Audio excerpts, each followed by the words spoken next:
Nunca imaginé que yo sería la que contaría esta historia. Nunca imaginé que mi marido se enamoraría de alguien a quien habíamos confiado a nuestro propio hijo. Pero la infidelidad no pide permiso, no llama a la puerta, simplemente entra, se sienta en el salón de tu casa y empieza a cambiar las cosas sin que te des cuenta, hasta que un día ya no reconoces la vida que estás viviendo. La gente siempre dice que lo notaría, que sabría identificar las señales, que si su pareja les fuese infiel, lo olerían en el aire, lo verían en los ojos, lo sentirían en la piel. Hablan de corazonadas, de red flags, como si la realidad fuese tan clara y las historias de traición fuesen siempre evidentes desde el principio. La verdad es más silenciosa que todo eso. En mi caso, no empezó con un sujetador perdido en el coche ni con un número desconocido en un recibo de hotel. No hubo un mensaje explícito olvidado en la pantalla del móvil. Empezó con una sensación. Una incomodidad pequeña, sorda, como una piedrecita dentro del zapato. Una tensión casi invisible en el ambiente.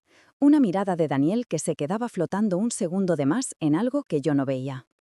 Recuerdo muy bien la última mañana en la que todavía creí que éramos una familia normal. El despertador sonó a las 7 en punto. Fuera, el cielo de Madrid estaba todavía medio gris, ese momento en el que la ciudad bosteza antes de llenarse de tráfico y prisas. Nuestro hijo, Nico, ya estaba despierto, canturreando en su habitación una canción de dibujos animados. La luz entraba por las persianas dejando rayas en la pared, y durante unos segundos todo parecía casi bonito. Daniel rodó hacia mi lado, me dio un beso rápido en el hombro y murmuró que quería 5 minutos más. Olía a café pendiente y a sueño atrasado. Parecía un jueves cualquiera. Me levanté, me até el pelo en un moño desordenado y fui directa a la cocina.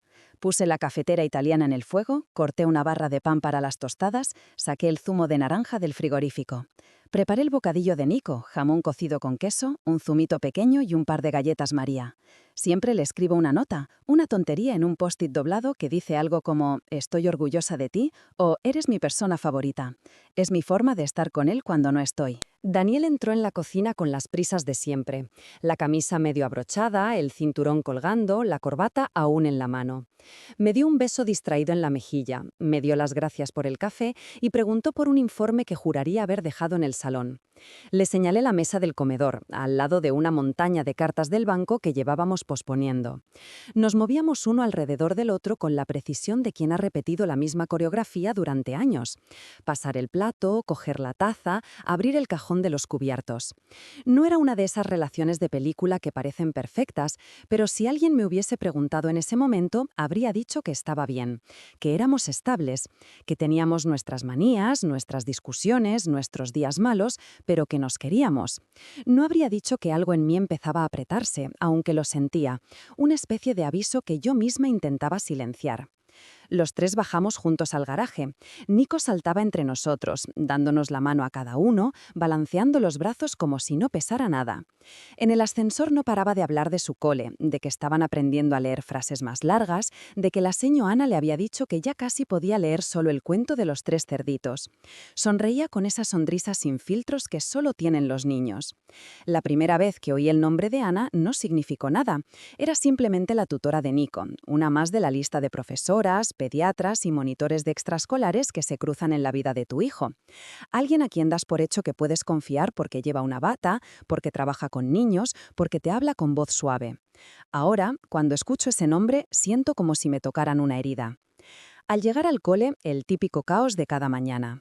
Padres y madres aparcando en doble fila delante del edificio, abrigos medio puestos, mochilas arrastrándose por el suelo, algún niño llorando porque no quiere despegarse de su madre. El patio de entrada del colegio público del barrio era un mar de voces agudas. Nico entró corriendo al patio, la mochila de Spider-Man botando en su espalda. Se giró un momento, nos lanzó un beso al aire y desapareció por la puerta rodeado de otros niños. Si congelaras ese momento en una foto, verías exactamente lo mismo que vi yo. Una familia corriente, unos padres de 30 y tantos con cara de sueño y un niño lleno de vida entrando en el cole del barrio. Nadie vería la grieta que ya se estaba abriendo por dentro. De camino a casa, Daniel habló de trabajo, que si el jefe había cambiado de opinión por enésima vez, que si ese cliente de Barcelona le estaba mareando, que si la empresa necesitaba un milagro para no perder la cuenta. Yo asentía en los sitios correctos, hacía preguntas, le decía que se estaba tomando demasiadas cosas a pecho. Él se reía y decía que cuando todo se calmase nos iríamos un fin de semana a la playa, solo los dos, sin Nico, a descansar. Ese fin de semana nunca llegó. En vez de eso, lo que llegó fue la sensación extraña de que el aire de nuestra casa ya no era el mismo, como cuando entras en una habitación en la que acababa de haber una discusión y, aunque no has oído nada, lo notas en cómo se queda el ambiente. Él empezó a mirar el móvil más a menudo, sonreía a mensajes que no compartía conmigo, se encerraba más tiempo en el baño con el teléfono en la mano. Pequeñas cosas que, una por una, podrían no significar nada, pero juntas empezaban a formar un patrón incómodo. Ese mismo viernes por la tarde estábamos los tres cenando pasta en el salón, Nico hablando sin parar de su día y nosotros dos más callados de lo habitual. Yo estaba cansada, sí, pero había algo más.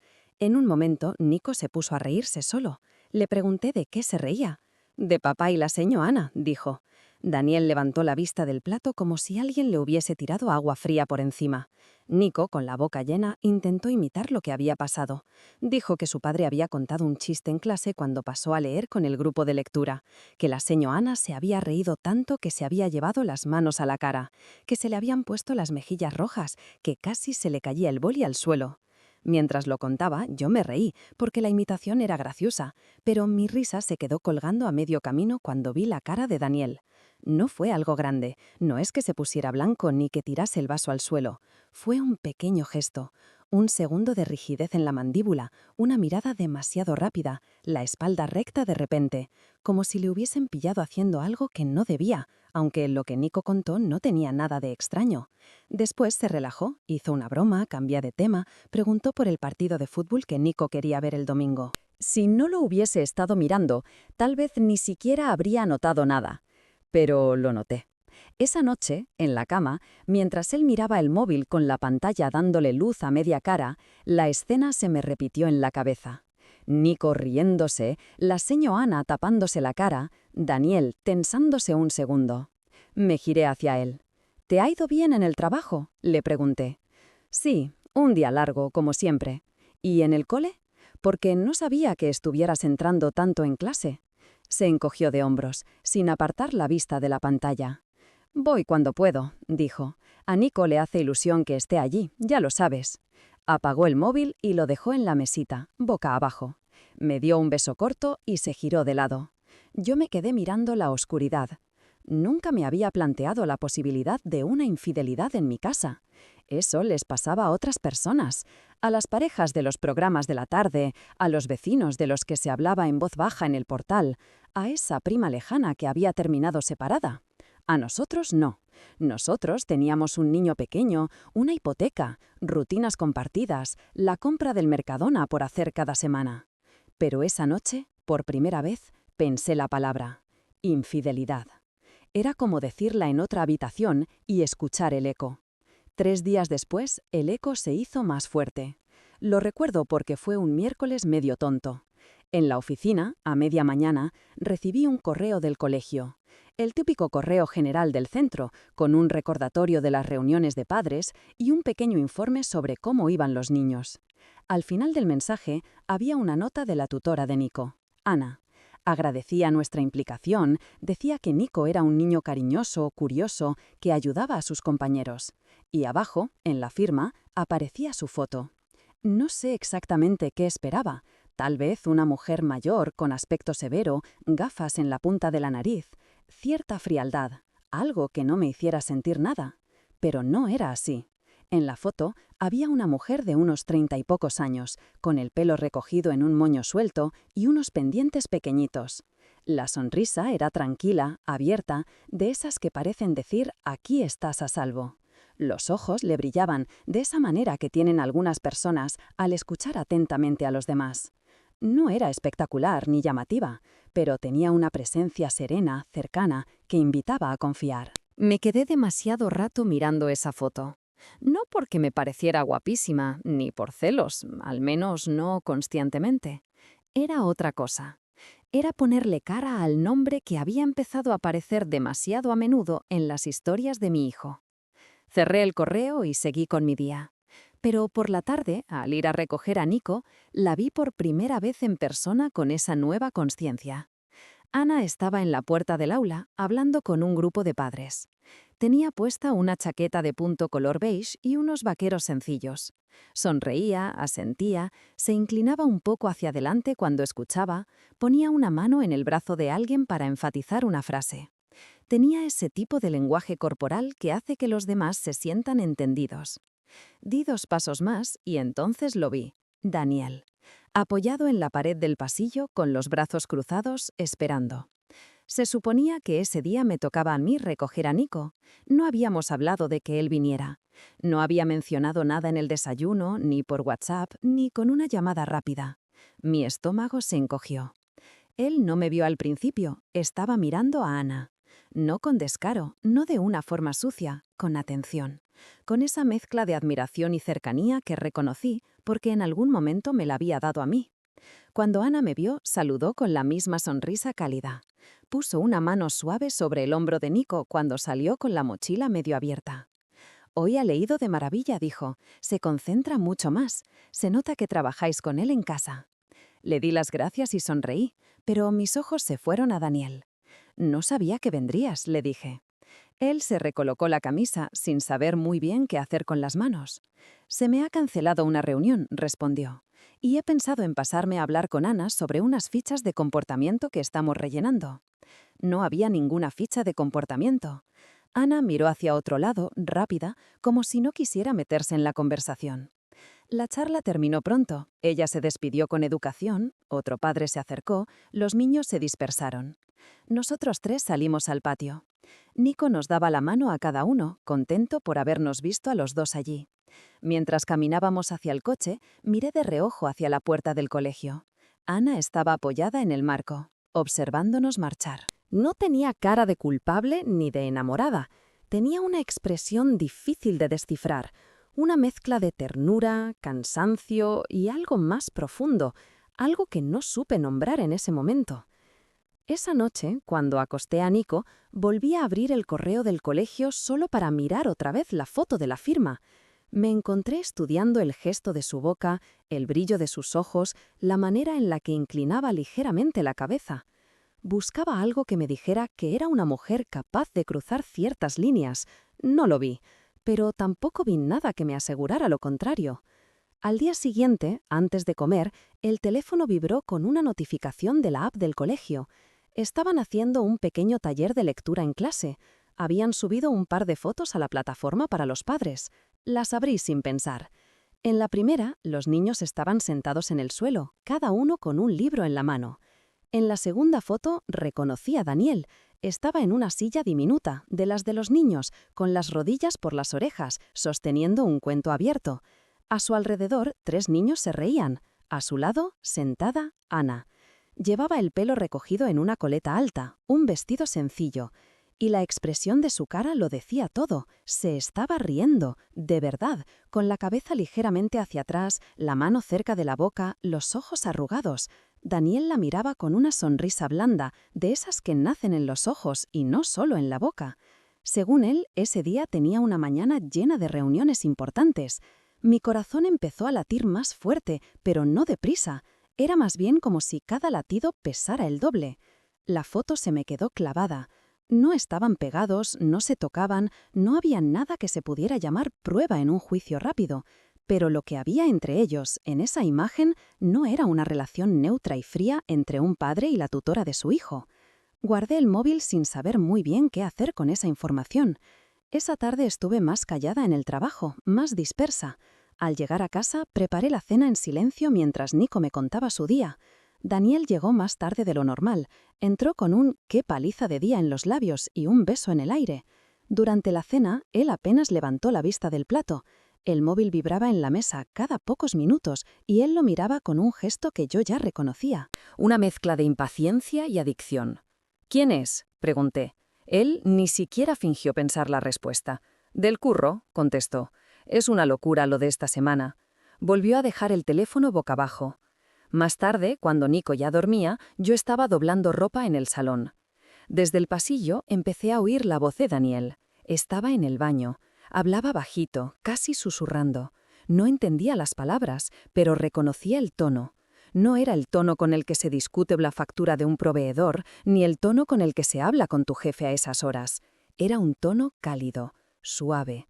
El tipo de voz que usas cuando quieres que alguien se sienta a gusto contigo. Oí cómo soltaba una risa corta, la misma risa que había visto en la foto. El sonido me atravesó. No porque fuese especialmente intenso, justo por lo contrario, porque sonaba natural, sin esfuerzo, familiar. Cuando salió del baño nos cruzamos en el pasillo. Dio un pequeño bote al verme ahí, como si no esperase encontrar a nadie. ¿Con quién hablabas?, pregunté. Torció la boca, fingiendo sorpresa. Con Jorge, dijo, del tema de la campaña, que si al final mueven fechas, que si no sé qué, va, un rollo. No dijo el nombre de Ana. No dijo el nombre de nadie del colegio. Yo tampoco lo pronuncié. Me fui a la cama esa noche con una idea fija en la cabeza, una línea que se había ido construyendo sola, una piedra encima de otra. Él había empezado a construir algo con otra persona. Todavía no sabía qué, pero sabía que tenía más ganas de mirar el móvil que de mirarme a mí. Y entonces llegué a ese punto al que juré que nunca llegaría, el punto de querer mirar su teléfono. No era algo que entrase en mi idea de pareja. Yo nunca había sentido la necesidad de revisar nada. Siempre pensé que si tenía que acabar en ese extremo es que la relación estaba ya rota. Pero también sabía que algo dentro de mí estaba en juego, que mi intuición no era una paranoia cualquiera, que si no veía la verdad con mis propios ojos iba a volverme loca en ese limbo. La noche que tomé la decisión, Daniel se quedó dormido rápido. Llevaba días esforzándose por mantener una fachada que le costaba. Lo notaba cansado, como esos actores que, después de 1000 funciones, empiezan a fallar en el texto. Esperé. Conté mentalmente los minutos. Escuché su respiración volverse más profunda, más constante. Cuando estuve segura de que estaba dormido, me incorporé despacio. El colchón crujió levemente, pero él no se movió. El móvil estaba en su lado, en la mesilla, boca abajo. Durante un segundo me quedé mirándolo como si fuese una bomba que pudiese estallar en mis manos. Lo cogí. Era frío. El cristal, el peso, todo.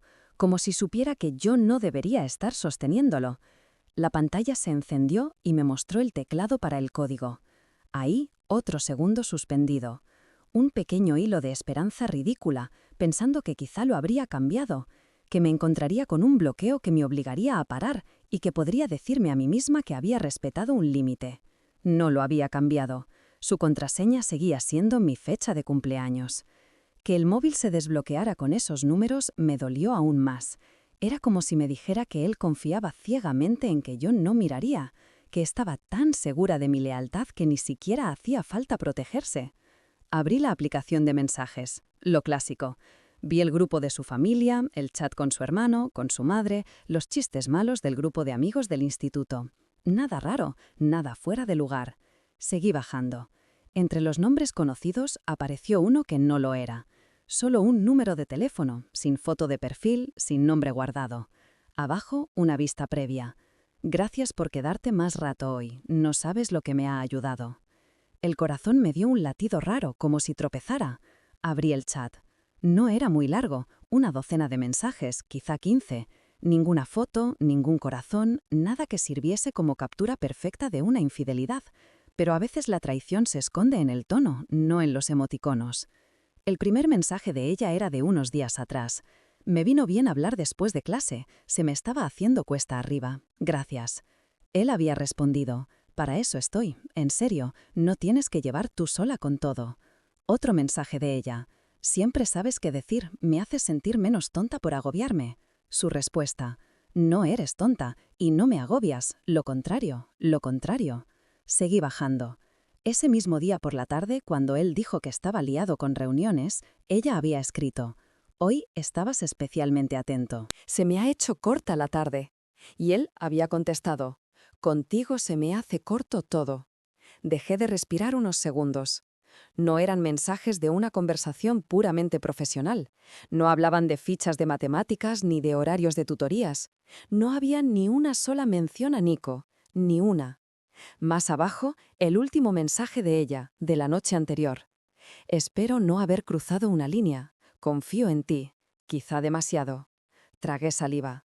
El bucle en mi cabeza empezó a gritar. Confiar, demasiado.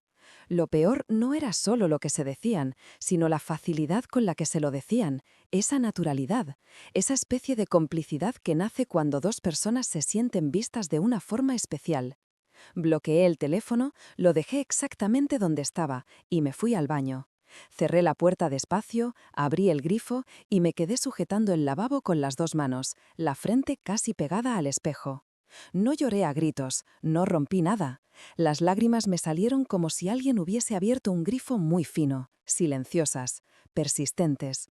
Me caían en las manos, en la porcelana, en la camiseta. No era solo lo que estaba pasando, era la confirmación de que no me lo estaba imaginando, de que la historia en mi cabeza no era un cuento paranoico. Él no se lo estaba contando todo a una amiga, no era un simple malentendido. Había elegido compartir su cansancio, sus agobios, sus frases amables con otra mujer, con la tutora de nuestro hijo. Cuando volví a la cama, él seguía dormido. Le miré la cara a oscuras, solo se intuaban las sombras del perfil. Pensé en el Daniel que conocí hace años, en las noches de verano en Malasaña, cuando soñábamos con un piso más grande y unas vacaciones decentes. Y luego pensé en el hombre que estaba ahora al lado de Ana en las fotos del cole. No eran dos personas distintas, era el mismo. Eso dolía más. Al día siguiente apenas hablé, con acento agudo, con nadie.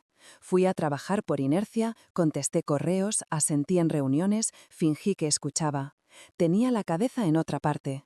Cada vez que me venía la imagen de ella tocándole la muñeca, aunque todavía no lo hubiese visto, mis manos se cerraban en puños sin darme cuenta. Pedí la tarde libre diciendo que tenía que ir al médico. Mi jefe aceptó sin más. Cogí el coche y conduje hacia el colegio de Nico, pero esta vez no a la hora normal de salida. Llegué alrededor de la 1:30. Dentro el cole estaba en plena actividad, pero los pasillos estaban casi vacíos. Las clases seguían en marcha. Se oían voces de niños detrás de las puertas, alguna profesora dictando en voz alta, el ruido amortiguado de sillas moviéndose. Pasé por delante de la clase de Nico. La puerta estaba medio abierta. Asomé solo un poco la cabeza. Los niños estaban sentados en grupos. Ana se movía entre las mesas, agachándose para ayudar a uno, corrigiendo una ficha a otro. Se le veía cansada, con ojeras suaves, pero seguía usando ese tono de voz dulce que yo ya reconocía. Salí del campo de visión antes de que me viera. Seguí caminando por el pasillo, sin un plan claro, solo con la necesidad de ver algo más que mensajes en un móvil. Al llegar cerca de las aulas de apoyo escolar, me detuve sin querer frente a una pequeña ventana de cristal que daba a una sala vacía. Dentro, de pie, estaba Daniel. El alma se me vino a la boca. Hablaba con alguien a quien no veía todavía. Tenía las manos en los bolsillos, esa postura suya de cuando quiere aparentar calma. Estaba vestido con la misma camisa azul con la que había salido de casa esa mañana, la que supuestamente iba a lucir en una reunión importante. Di un paso hacia el lado. Entonces la vi entrar en mi campo de visión. Ana. Cerró la puerta detrás de ella. Llevaba el pelo suelto, un poco desordenado, como si se lo hubiese recogido con las manos. Sus hombros estaban ligeramente caídos, como los de alguien que ha llorado o está a punto de hacerlo. Se colocó frente a Daniel, a menos de medio metro de distancia. No oía nada. El cristal filtraba el sonido. Pero sus expresiones eran más que suficientes. Ella hablaba bajito, los labios moviéndose rápido, las manos apretando el borde de la Rebeca. Él la miraba con esa mezcla de preocupación y ternura que yo conocía demasiado bien. En sus ojos había algo más que empatía, había afinidad, había ese brillo de sentirse importante para alguien. En un momento, Ana aflojó los dedos de la Rebeca y los llevó a la muñeca de Daniel. No fue un abrazo, ni una caricia descarada, fue un gesto mínimo, la yema de los dedos rozando su piel, como buscando una pequeña ancla. Él no apartó la mano, no se echó para atrás, se quedó quieto, aceptando ese contacto como algo natural. Sentí que el suelo se movía un poco. Podía haber abierto la puerta, podía haber irrumpido en esa escena con toda mi rabia, pero me quedé clavada. Los vi a través del cristal como quien ve una escena de teatro desde el patio de butacas, siendo consciente de que está presenciando el momento en que la obra da un giro definitivo. No se besaron, no se abrazaron, pero ya no hacía falta. Lo que vi en ese intercambio, en las miradas, en la cercanía, tenía más peso que cualquier fotografía de motel. Di un paso hacia atrás, luego otro, hasta que el marco de una puerta me sujetó la espalda. Respiré hondo, intentando que el pecho no me traicionara con un sollozo. Al salir al patio, el aire me pareció denso. El ruido de los niños jugando al fondo sonaba raro, como si viniera de muy lejos.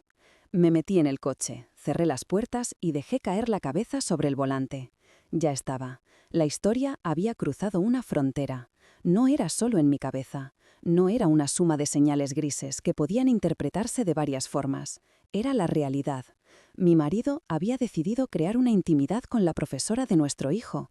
Una intimidad que no pertenecía a su papel de padre ni al de madre. Era otra cosa. De camino a casa no puse la radio. Conduje en silencio, dejando que cada imagen, cada frase de los mensajes, cada gesto, pasara por delante de mí como si alguien estuviera proyectando un resumen cruel en la luna del coche. Llegué a casa con una decisión tomada. Se había acabado el tiempo de mirar desde la distancia, se había acabado el tiempo de darle el beneficio de la duda. Si había una verdad esperando, la iba a sacar de donde estuviera escondida. Esperé a la mañana siguiente. No quería montar una escena delante de Nico. No quería que mi hijo asociara el colegio, su aula, su profesora, con un grito de su madre o un portazo. Esa noche dormí poco o nada. No recuerdo haber cerrado los ojos, solo recuerdo haber mirado el techo, la pared, el resplandor tenue de la farola del patio colándose por las persianas. Daniel se despertó a la hora de siempre, ajeno al huracán que yo llevaba por dentro. Se estiró, hizo un comentario tonto sobre el frío que empezaba a hacer y se levantó a ducharse. Yo me quedé inerte unos segundos. Mientras preparaba el desayuno, el café, las tostadas con aceite y tomate, el vaso de leche con cacao de Nico, sentía una calma extraña. No era la calma de estar en paz, era la calma de antes de una tormenta que ya has decidido provocar. Cuando Nico se marchó al cole, se lo llevó Daniel. Yo le di un beso a mi hijo, le arreglé la bufanda y lo vi salir por la puerta con su mochila arrastrando. Me quedé en el marco, escuchando cómo se cerraba la puerta del portal. Subí de nuevo al piso. Puse una taza sobre la mesa del salón y me senté frente a la silla que sabía que ocuparía Daniel cuando volviera. Tardó unos 20 minutos. Las llaves sonaron en la cerradura. Entró con normalidad, sin sospechar nada. Dejó el abrigo en la percha del recibidor y me buscó con la mirada. Su expresión cambió cuando me vio sentada, con los brazos cruzados, el café intacto. «¿Qué pasa?», preguntó. «Siéntate», dije. Él sonrió con nerviosismo. «¿Te encuentras mal? ¿Pasó algo con el crío?». No respondí, solo señalé la silla. Se sentó despacio. Esa sonrisa falsa se le fue borrando poco a poco, sustituida por algo que ya conocía en él, el gesto de cuando teme que va a escuchar algo que no quiere oír. «Ayer te vi en el colegio», dije. ¿Parpadeó? ¿Ayer? Asentí, en una de las aulas vacías, con Ana. La sangre se le fue a la cara y luego regresó. Esas cosas que no pueden fingirse. Abrió la boca, la cerró, se pasó una mano por el pelo como si necesitara ganar tiempo. «No es lo que piensas», balbuceó. Era la frase más previsible del mundo y sonaba tan gastada que casi me dio vergüenza ajena oírla. «La vi tocarte», dije, «y vi cómo no te apartabas». Él negó con la cabeza. «Estaba agobiada», dijo. «Tenía un problema con un alumno. Estaba nerviosa, no sé, solo hablábamos». «¿Y tú, quién eres para ella, aparte del padre de un alumno?», pregunté. «¿Su psicólogo? ¿Su colega de cañas? ¿Su diario íntimo?». Hizo una mueca de dolor. «No lo estás viendo bien», murmuró. Respiré hondo. «Leí tus mensajes», dije en voz baja. La frase cayó entre nosotros como un ladrillo. Él tensó la mandíbula. «¿Has mirado mi móvil?». «Sí». «Eso no está bien», saltó, alzando por primera vez el tono. «No puedes hacer eso, es mi intimidad». Me eché a reír, pero fue una risa seca, sin alegría. «¿Tu intimidad?», repetí. «Eso es lo que te preocupa ahora, que haya visto tu intimidad, no que hayas construido una vida paralela emocional con la profesora de tu hijo». Se levantó de golpe, empezó a caminar de un lado a otro del salón. «No es una vida paralela», dijo. «No estoy con ella, no me he acostado con ella, no ha posado nada de eso». Me quedé mirando la taza de café, fría ya. «El detalle de si os habéis acostado o no es casi lo de menos», dije. «Habláis como si fuerais algo más que conocidos. Ella te dice que confía en ti demasiado. Tú le dices que contigo todo se le hace corto. Te emocionas con sus mensajes, sonríes al móvil, te inventas reuniones para ir al colegio. Eso, Daniel, tiene un nombre». Él se apoyó en la pared como si necesitara respaldo. «No quería que fuese a más», susurró. «Solo me hacía sentir bien. Llevaba tiempo sintiéndome invisible aquí. Y ella me escuchaba, me valoraba, me pedía consejo. Tuve que apretar las manos contra las rodillas para no perder la calma. No eres un adolescente, dije, eres un hombre hecho y derecho, con un hijo. Si te sentías invisible, lo mínimo que podrías haber hecho es decírmelo a mí, no engancharte emocionalmente a alguien que ve a nuestro hijo todos los días. Bajó la vista al suelo. No sabía cómo, murmuró. Me incliné hacia adelante. ¿Cuándo te diste cuenta de que te gustaba?, pregunté, de que no era solo una profesora simpática. Se tomó su tiempo. No lo sé, dijo al final. Empezó viniéndome a la cabeza cuando no estaba en el cole. Pensaba en cosas que me había dicho. Me veía queriendo contarle cosas del trabajo, de mi madre, de tonterías. Y un día me di cuenta de que estaba deseando que llegase la hora de ir a dejar al niño para verla.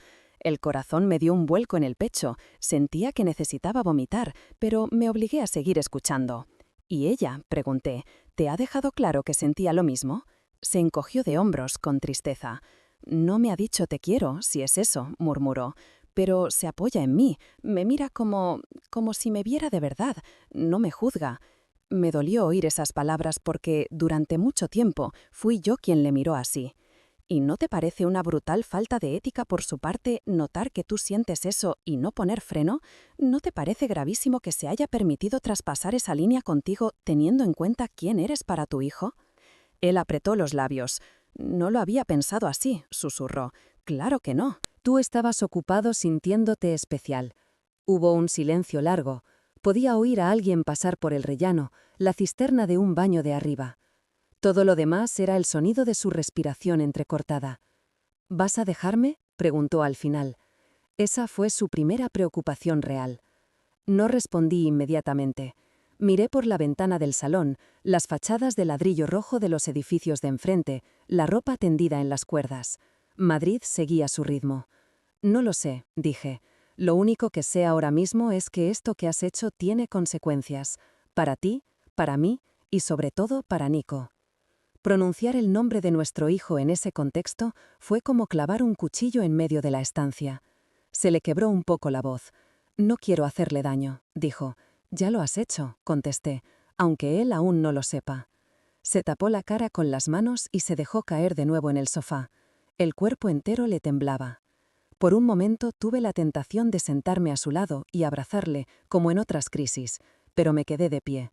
Había líneas que también yo debía respetar, conmigo misma.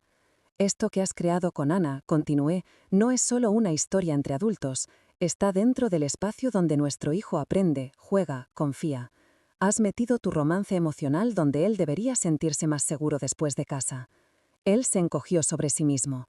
Voy a hablar con ella, dijo. Voy a cortar esto. Voy a pedir que me cambien de proyecto, de horarios, de lo que haga falta. No volveré a entrar en la clase si tú no quieres. No volveré a escribirle. Negué con la cabeza. No se trata solo de que cortes, dije. Se trata de que asumas que lo que has hecho no es un error pequeño. Has cruzado todos los límites. Y no solo los míos. Le miré fijamente, sin pestañear. Hay otra cosa que tienes que asumir, añadí.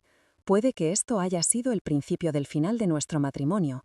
No lo decido hoy, no lo tengo claro aún, pero la confianza que yo tenía ya no va a volver a ser la misma. Él levantó la vista, deshecho. Te quiero, susurró. No quiero perderte. Sentí una tristeza profunda, casi física. Lo más duro no es que te hayas sentido atraído por otra persona, dije. Lo más duro es darte cuenta de que dejaste de quererme como antes, mucho antes de que yo me enterase. El momento exacto en que tu corazón se fue y el mío se quedó aquí, a oscuras. Una lágrima se le escapó por la mejilla. No intentó limpiarla. Me di media vuelta y caminé hacia la habitación de Nico. Necesitaba oler sus sábanas, ver sus jubletes tirados por el suelo, recordar que existía un tipo de amor que no se movía de sitio cuando llegaba alguien nuevo.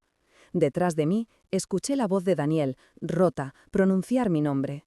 No me giré. La traición no desaparece porque el traidor se arrepienta. No se borra, no se resetea la historia como si fuese un ordenador bloqueado. Se queda, forma parte de ti, de tu forma de mirar el mundo, de tu forma de amar después.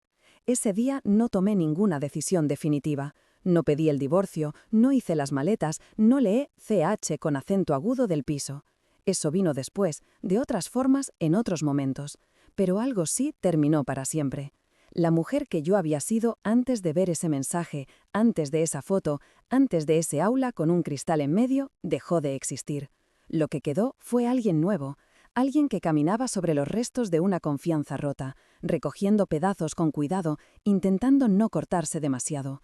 Alguien que sabía que, pasara lo que pasara a partir de entonces, nunca volvería a mirar del mismo modo ni la puerta del colegio, ni la cara de una profesora amable, ni la sonrisa distraída de un marido que te promete que solo es trabajo. Y aún así, con todo eso, seguí adelante. Por mí, y por ese niño que, al salir del cole, seguía corriendo hacia mí con la mochila colgando y los zapatos desatados, gritando mamá, como si el mundo siguiera intacto.